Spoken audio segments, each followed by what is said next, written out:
everyone out there in Greater Things Nation. This is Dr. Mallory coming to you from Greater Things Home Office. While I have adjusted well to doing this, I admittedly do miss seeing people in 3 dimension. I hope that you all have made some healthy adjustments and found your new norm.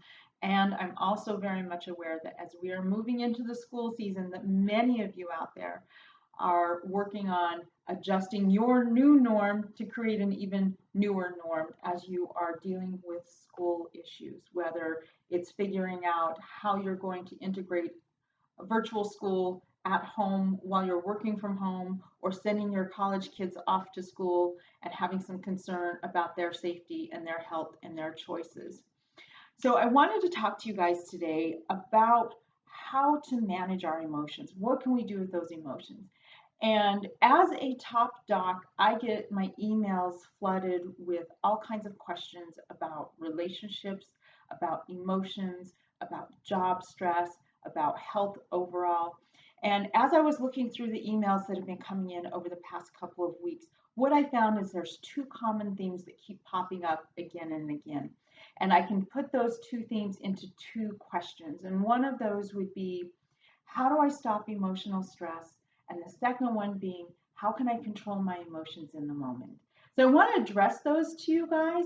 And first of all, I want to discuss a little bit about emotions and what emotions are and what they do for us.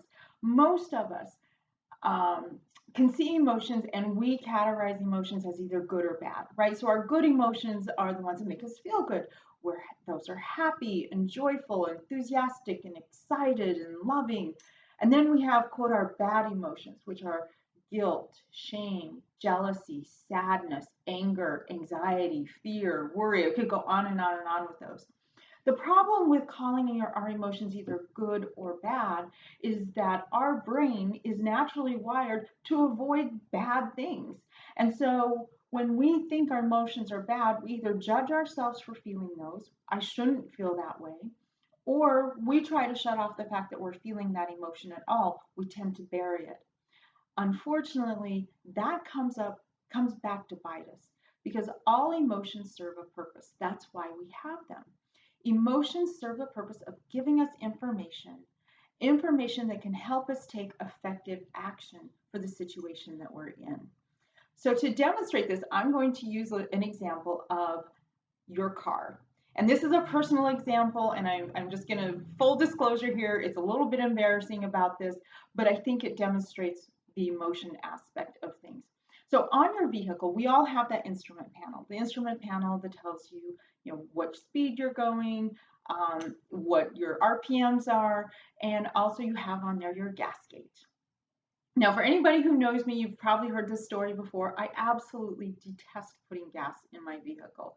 I don't know what it is. It's my own personal hang up. I don't like taking the time out of my schedule to go to the gas station. I certainly don't like paying for the gas. I don't like touching the pump handle. I just don't like it. When I lived in Oregon, it was ideal because it's actually against the law to pump your own fuel in Oregon. But I do have to put gas in my car. And as we are driving, if we're paying attention to our instrument panel, we notice when that gas gauge starts to sway down towards a quarter of a tank. Now, I was taught as a young driver growing up at home that at that quarter tank mark, that's when you should go put gas in your car. You should never let your fuel drop below a quarter of a tank, just for good measure. So we have that measure, right? It's down to a quarter, we should start finding a gas station. If we ignore that, for all the reasons like I ignore that, what tends to happen then is that quiet signal of just being able to see that you're down to a quarter tank. Eventually you get that loud bing that goes off in your car and the gas light that comes on. This is a stronger notification that says, go get fuel. If you ignore that, which I have done twice in my lifetime, if you ignore that, you eventually run out of fuel. And you run out of fuel at a very inconvenient place. So now, by not paying attention to, not taking action on the information that you're given by your gas gauge, you have now ended up in a worse predicament than you would have been had you just gone and got the gas and dealt with the yuckiness of that. Our emotions are the same way. right? We just don't all of a sudden end up feeling angry or rageful. That starts off with some irritation, some annoyance, some frustration. If we ignore that because we think we're too busy to deal with it, or it's too much of a hassle to deal with the frustration, and so we stuff it away, we put it to the side, things are going to build up.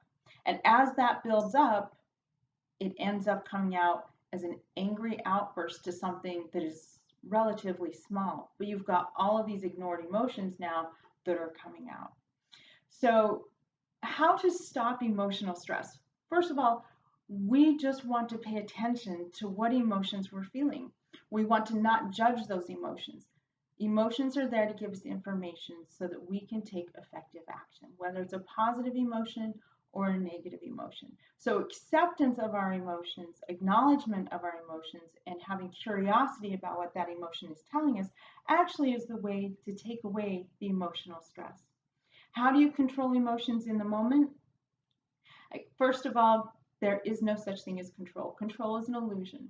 What we want to do is we want to manage the emotions that are coming up for us. And so that means that if we are being mindful, if we are paying attention to our instrument panel, we are going to know what's going on with us emotionally. Some of us are going to be more aware of what's happening physiologically. So, for some people, your first sign of anxiety or worry or stress might be tension in your shoulder area. It might be tension in your jaw. You might be grinding your teeth at night. Those are your physiological signs that you have some stress and that you maybe need to take an assessment of what are the things that are causing me stress? How can I address that? What can I do? Maybe I need to delegate some things. Maybe I need to let go of too high of standards and expectations. Maybe I need to incorporate healthier eating or sleeping or exercise habits to deal with that stress. Um, Other people are a little bit more aware of the thoughts. What is it that I'm thinking? What is it that I'm telling myself? If I'm telling myself things like, I just can't handle this is way too much for me, we need to be able to address those thoughts and bring them back down into something a little bit more realistic, which would be something along the lines of, wow, this is a lot and I can take care of this. Or this, instead of I'll never get this done, this might take longer than I would like. Let me break it down into smaller pieces and reward myself along each step of that process. So we want to pay attention to our thoughts as well. And also then just paying attention to the emotions that we're actually feeling. Be able to name those emotions, check in, see if the emotional intensity fits the facts of the situation, accept that you feel however you feel. Each emotion that you feel in a situation is valid. We just need to check in and see, is the intensity justified? If it's a super intense emotion, you probably have ignored some of the smaller emotions that have been leading up to that. So, how do you control your emotions in the moment? Pay attention to what emotions you're feeling. You want to look at managing your emotions. Listen to what the emotions are telling you, figure out what effective action it's asking you to take, and then take that action. A little key, and I may have mentioned this before, but I love coming back to this, and it is cheesy, is to remember the acronym BREE. Brie like the cheese. So Brie stands for breathe. So when you're in an emotional distressful situation, the first thing we want to do is we want to breathe. We want to inhale and exhale because that's going to take us out of our emotional part of our brain, the amygdala, and it's going to move us into our prefrontal cortex where we have better problem solving ability. Then we want to release. We want to release the negative judgments. We want to release our muscle tension and then focus in on what is my intention? How do I want to engage in this next moment? I want to be compassionate, maybe. I want to be patient, maybe. I want to be productive. Whatever your intention is for that's going to create the best outcome, set that intention. And then the E is then you execute. So breathe, release, intention, execute. A little bit of a cheesy tip for you. So I hope that this has been helpful in terms of helping you understand how to manage your emotional stress. We're not stopping emotions. Emotions are a wonderful part of our life. They help us engage and fully enjoy life. They also help protect us and give us information about what we need to do to live our best life. We don't control emotions. We simply manage them. I hope that you guys can take this information going forward into all the different changes that you're dealing with now and that are going to lie ahead. If you need any further guidance or would like to hear more about this, please send us an email. Go to our website, www.greater-things.com. We've got a bunch of blogs in there that you can read. And if there's something you would like for us to address, send us an email and I'd be happy to do so. Everyone, be kind to yourself, be kind to others, and keep on doing greater things.